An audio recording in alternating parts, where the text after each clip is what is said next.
Guys, I'm back again with another build. We've got I have an old frame of a Hover Things Flip FPV that I never used.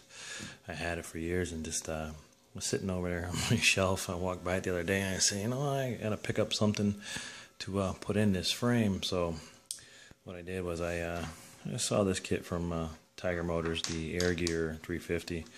They give you 4 920 kV motors and 4 20 amp. Let me see if I can get that. ESCs, 600 hertz, pretty nice. And then a set of self-tightening plastic props. They're not bad. They look good. You know, they are what they are. They're going to be I'll use those at first. I'm sure I'll switch them out to Grotner's or something else. Well, like I said, this is my old frame. Never really used it. Didn't have anything in it. Walked by it, so I need to put this thing together.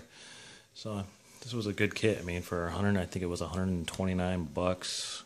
Can't really beat that price for 4 motors, 4 ESCs, set of props. Needed a flight controller, so I grabbed a Naze 32. Sorry about the glare from the light. This kitchen doesn't really have too much light, but I just got done soldering that up, threw the pins on it. Did the right angles and the straights on this side. Threw it in a protective case. It's a pretty nice little board. But again, this was, I planned on doing a little bit of stunt work with that flip. It's a little bit smaller than, I mean, don't get me wrong, it's a 450 size quad, but it's still smaller than the Hex that I've getting ready to build. So I picked this up. Like I said, for 25 bucks, can't really beat it for what you get in these boards. It's ridiculous. So that's gonna be the flight controller, a little protective case. I gotta get ready to build the power distribution board for it because it doesn't have one, doesn't come with one. These plates there's nothing in them. So I'm getting ready to do that now, and then I'll come back and show you the results of that, and maybe get the rest of this thrown in there and wired up, and then do some programming on this bad boy, and we'll see how everything goes, and we'll be back. Alright guys, now here we are about halfway through with the build on this frame. You'll see I do the motors on, ESCs.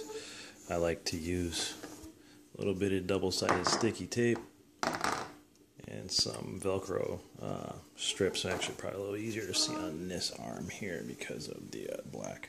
But yeah, they're just Velcro, the thin strips. They come in a roll, and you kind of just peel them off and just, like for holding cables. It's a whole lot better than zip ties. 'Cause zip ties, sometimes you get a little overzealous, give it a little too hard of a pull, and you can damage the inside of these ESCs every once in a while, depending. Some people have to over tighten things. I made up the power distribution board from one of the ones I've got off of. I think it was Ready to Fly quads or something along one of those web pages. But you just pick it up, solder your stuff in. Little black liquid electrical tape to cover the connections, keeps everything nice and neat. A little tacky still, so gotta watch that. But that's it so far. Just the way it looks. Should be. I'm gonna throw the top plate on, mount the flight controller, and finish up the rest of the wiring. And but that's pretty much all the mechanicals are on now. A little bit of the power. Next comes that bad boy. Take that, mount that up, cable it up, and I'll show you what that looks like when that's done. Thanks.